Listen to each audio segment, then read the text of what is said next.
Hey guys, this is Ria Suni and welcome back to the DevOps Pro channel. And in our last video, we learned what Kubernetes is and why the DevOps world uses it everywhere. But I know many of you are still thinking Kubernetes is powerful, but how does it actually work inside? What happens behind the scenes? Who makes the decision? And how does it keep everything running by itself? For many beginners, Kubernetes feels like a big confusing mystery. So in this video, we are finally going to open that mystery and understand how Kubernetes actually works in the simplest way possible. By the end of this video, you will clearly understand the control plane, the worker nodes, and all the important parts inside a Kubernetes cluster.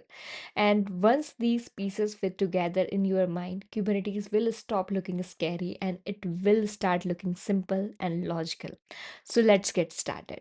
Before we start exploring the components inside Kubernetes, it helps to look at a very simple real world example. So let's compare a Kubernetes cluster to something all of us have seen, a busy international airport. Every day at an airport, airplanes land and take off. Ground staff loads and unloads luggage. Maintenance team checks the aircraft, and the control tower guides everything from above. Even though so many things are happening at the same time, the airport stay organized because every team has a clear role. And most importantly, the control tower always know what is happening and helps everyone do their job safely. In the same way, a Kubernetes cluster also stay organized because each part has a specific responsibility and everything is managed from a central point. Now that we understand this analogy, let's move to the actual structure of a Kubernetes cluster and see how it is built from the ground up. To understand Kubernetes properly, we first need to understand nodes because they are the basic building blocks of the entire system. Nodes are simply machines. They can be physical servers, virtual machines, or cloud instances, and they work together to run your applications. Kubernetes uses two main type of nodes, and each type plays a very important role. So let's look at both of them one by one. The first type of node is the master node, also called the control plane. This node is the brain of the entire Kubernetes cluster. It does not run your application containers directly. Instead, it focuses on planning, decision making, and supervising the whole system. You can think of it just like the airport control tower, which guides airplanes, handles communication, and makes sure everything runs safely and smoothly. In Kubernetes, the master node does the same thing. It watches the cluster, gives instruction, and ensures that everything works the way you expect. The second type of node is the worker node, and these are the machines where your container actually run. The worker nodes follows the instructions sent by the master node. They run applications, manage containers, and report back their status. In our airport example, the worker nodes behaves like an aircraft. They perform the real work, taking off, flying, landing, while the control tower, the master node, guides and monitors them. Now that we understand the two types of nodes inside a Kubernetes cluster, let us move one step deeper. In this part, we will see exactly how Kubernetes works internally when a user sends a request. To make this simple, let us follow one clear example. Imagine a user sends a request to Kubernetes and says, "Please run a new container for me." This one request starts a long sequence of actions inside Kubernetes. Each component plays its own role at the correct time. Let us go through these steps slowly and clearly. The very first component that interacts with the user's request is the Kube API server. The API server is the official entry point of the Kubernetes cluster. Every command, every update, and every instruction must pass through it. The moment the request arrives, the API server performs several important checks. It checks if the request is written in the correct format. It checks whether the user has the permission to perform this action. It also checks if the request contains all the information required to run a container. The Kube API server accepts the request only once all these checks have passed. Once the API server accepts it, Kubernetes now understands that the user wants a new container to be created. After accepting the request, the API server needs to save this information, so it moves to the next step. The database used by the Kubernetes is called etcd.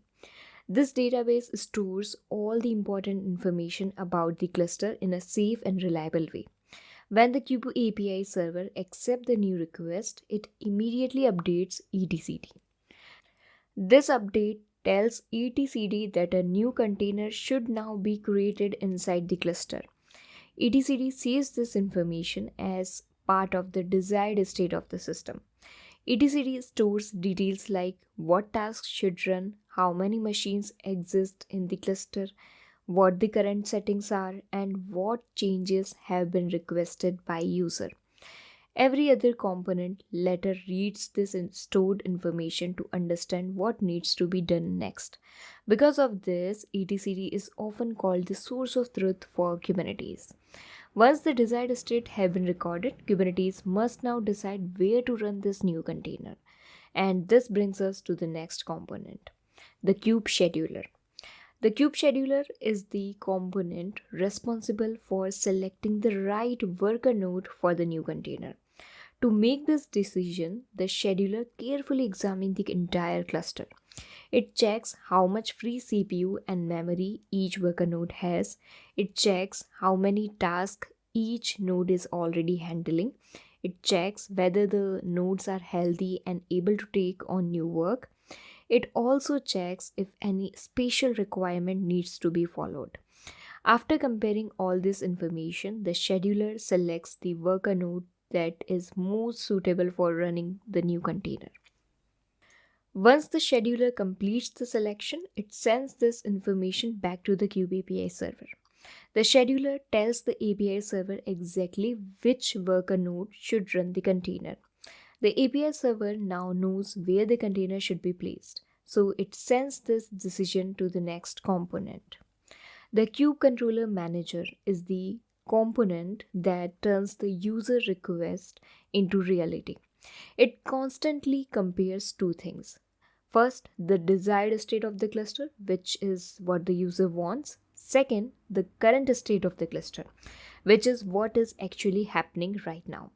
If these two states do not match, the controller manager takes action to correct the difference. In this case, the user wants a new container, but the container does not exist yet. So the controller manager sends instruction to the selected worker node and tells it to start creating the container. The control plane has now completed all the planning and decision making. And from this point forward, the actual work will take place on the worker node. The worker node has three important components that now take over this task: kubelet, container runtime, and kubeproxy. Let us see how each one of them work in this story. The kubelet is the agent that runs on every worker node. Its job is to communicate with the master node and to ensure that containers are created and running properly. When the controller manager decides that the container must be created on a specific worker node, the kubelet on that node receives this instruction. The kubelet then takes responsibility for making sure the container actually gets created. It sends the container creation request to the container runtime. It then waits for the runtime to complete the container creation process. And throughout this process, the kubelet monitors everything to ensure the container starts correctly. And after this, the request moves to the next step. The container runtime is the actual engine that creates and runs containers. Kubernetes itself cannot run container directly. It needs a runtime such as Docker, Containerd, CRI-O, or Rocket. When the kubelet sends the instruction, the container runtime begins its work. It first checks whether the container image is available locally. If it is not available, the runtime downloads it from a container registry. Once the image is ready, the container runtime creates the container. After creating it, the runtime starts the container so it can begin running. Once the container is up and running, the container runtime informs the kubelet that the task is completed successfully. After the container is created, the kubelet must inform the master node. So it sends a status update back to the kube API server. The kubelet clearly reports that the container has been created, the exact worker node where the container is running, and the current status of the container. The kube API server then updates etcd with this new information. This ensures that the database always contains the correct and latest details about the cluster. And at this point, the container is officially running and recognized by Kubernetes. The last step is handled by kubeproxy, which is also running on the worker node. Once the container is running, the container needs network access so it can communicate with other applications and services. kubeproxy is responsible for setting up this network connectivity. kubeproxy creates the necessary network rules so that network traffic can reach the correct container, containers can communicate with each other, and data can flow smoothly between different parts of the cluster. After kubeproxy completes its work, the container is fully ready, fully connected, and is now functioning as part of the Kubernetes system. And before we wrap up, let us clearly understand where each component actually runs inside a Kubernetes cluster. This will help you build a strong mental picture of the cluster. The master node is responsible for planning, managing, and controlling the entire Kubernetes cluster. All decision making components run here. They include Kube API server. This is the primary management component of the Kubernetes. Every action, every command, and every request flows through the API server. Second one is Kube Scheduler. This component selects the best worker node for running the new containers. Third is the Kube Controller Manager. This component ensures that the actual state of the cluster always matches the desired state. And fourth and last is etcd. This is the database that stores all important information about the cluster. It is important to remember that the Kube API server is the only component that directly communicates with etcd. All other components must go through the API server to read or update cluster information. These four components together form the brain of Kubernetes. The worker nodes are responsible for actually running the application. All containers related and network related components run here.